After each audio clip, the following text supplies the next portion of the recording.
tires and light the fires. It's time for 777 Days with Jesus on the Overcomers Wisdom Sessions with the Son of Joy. You are a new creation, a new species, called out of that hopeless darkness of depression to a life of purpose. It is time to hope again. And then I hear you say, remember to comment, like, share, subscribe, partner, and engage during our wisdom sessions. We love interacting with you, and our teams are always available to pray for you and answer your questions.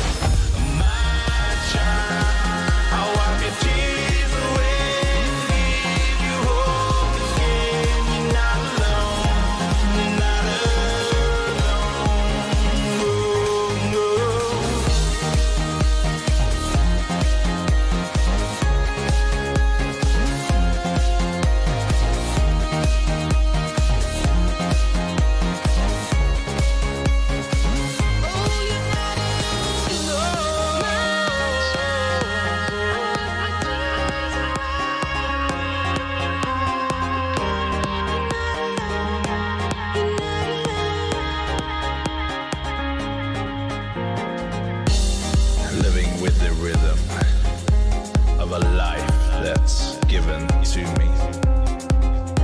Shackled by the past, of failing hard and falling daily.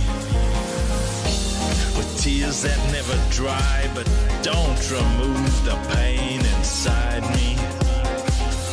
So when I lift my eyes and I look up to the sky, and I can hear you talking to me, and you say, hey, hey, hey, hey, hey.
Remember to comment, like, share, subscribe, partner, and engage during our wisdom sessions. We love interacting with you, and our teams are always available to pray for you and answer your questions.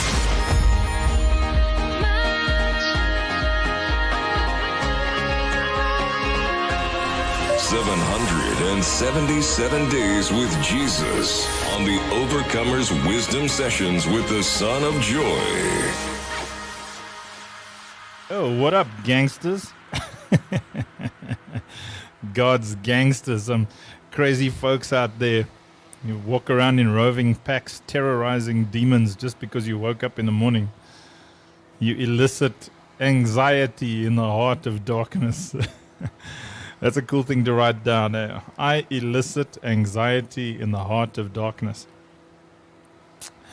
I elicit anxiety in the heart of darkness. I love that.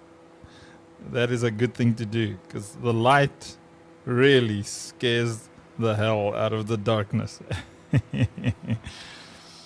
Some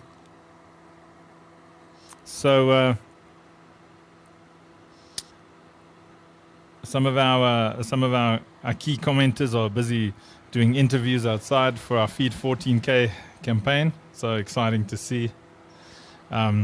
Can't wait to show you guys the video for the Feed 14K campaign for Hey Father.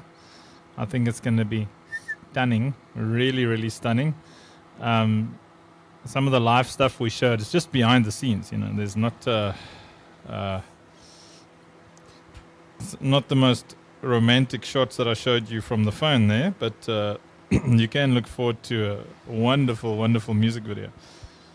Yes, and Val and Julie chatting about weather. Yep, here in South Africa, we're starting to cook alive again. And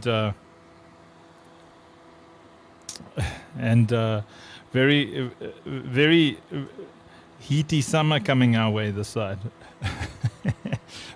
So if you like your friends well done, then absolutely.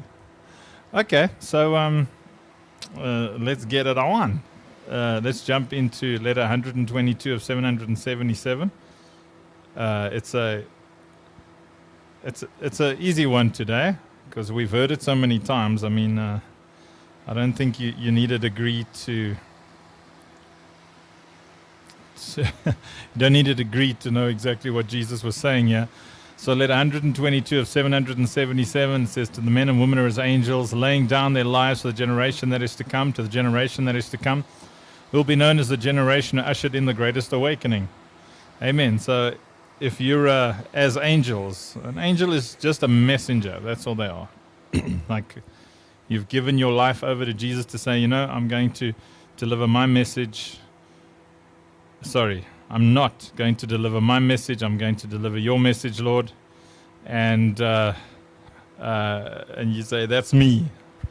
Right, I've got to get through this without being distracted. Lots of action here today as we prepare for the Feed 14K campaign and shoot videos and interviews with some of our key team members. People who are as angels, who lay down their lives, a generation that is to come. Amen. So awesome. We're looking forward to the borders opening so that people from all around the world can come and visit us and join in our missions and ministry activities.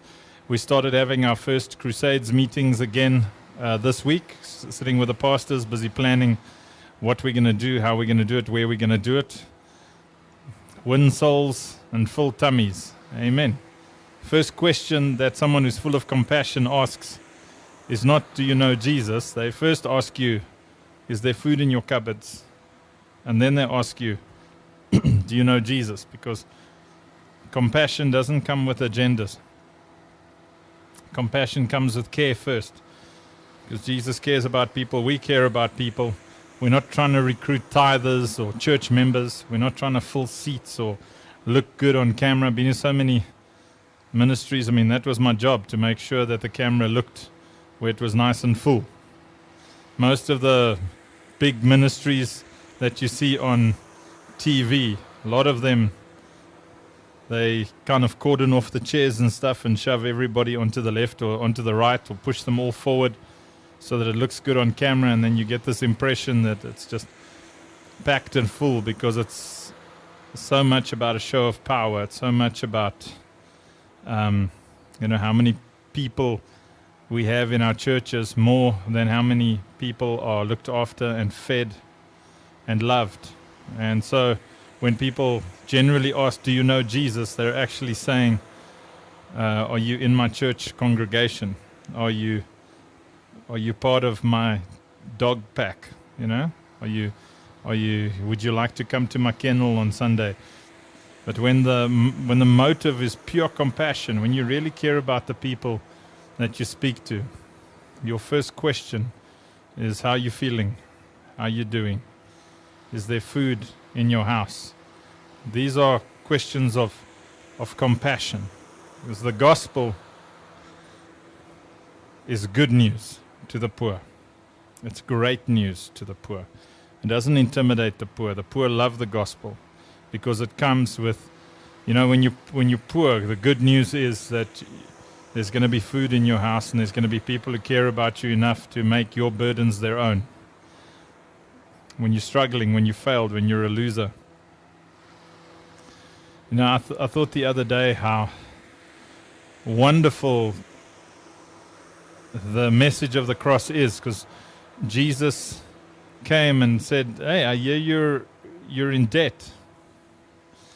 And he said, listen, let me pay off all your debts so that you can have a clean start. And when we go to people, and we say, come, let me pay off your debts so that you can have a clean start. Let me wipe the slate clean. Let me help you. Let me help you with all the mistakes of your past. So a lot of people have got the power to do that. I love it. There was a church somewhere where I saw they paid off everybody's medical bills, and I think also people who were struggling to pay back their education. You know, they were struggling to pay back their varsity bills. And that church said, okay, any members who are struggling, we're going to take up an offering and we're going to pay all your medical bills and we're going to pay all your study. I think it was both those things, or it was two separate churches. I might be taking two separate stories and making them one story, but I was so blown away. I thought, there you go. That's Acts chapter 2 right there. When people start to move in compassion for each other and not move like a bunch of wolves, saying, join my pack. Your problem is your problem. It's like this joke this guy told. He said when he married his wife, they signed a document, and the document said, what's his is hers, and what's hers is hers. You know, so what's his is mine, and what's mine is mine. So obviously it's a silly joke, but a lot of ministries do that. They say, come to the church, come to our ministry, give everything you've got, give your time, your energy, and your money, and when you have problems, we will give you advice, but we won't actually physically help you. And that's not the message of the cross. You know, the message of the cross is one of compassion and love and help. It's not about people's sins. I like to pick on things that we need to fix, you know, like, bad habits that wreck us. I like to pick on those things, but I don't go for someone's salvation over a thing. It's right to, if you love people, to tell them, listen, stop eating sugar, man. You're going to die. You know, stop doing this or stop doing that. It's bad for you. That's just the love from a friend who says doing those things. But when you go at somebody and you start heaping them with condemnation and stuff, that's not the message of the cross. And that's what today's command is about. Let's scroll all the way down here let's say this together. I love wisdom and instruction. I love rebuke and correction. I'm a willing disciple of the Most High. If you want your steps to be ordered, you must fall in love with orders. Amen. So enjoy orders from God. And yes, rebuke 18. Jesus rebukes the Pharisees and this woman about sin. In John chapter 8, verse 3 to 11, Jesus is speaking, teachers of religious law, there they are again, and a Pharisee, so a couple of pastors and a lawyer or a Bible college dean. They brought a woman who had been caught in the act of adultery. So they want to trap Jesus now, as is their custom. So they bring this woman. She's been caught. Busted. And they put her in front of the whole crowd. Teacher, they said to Jesus,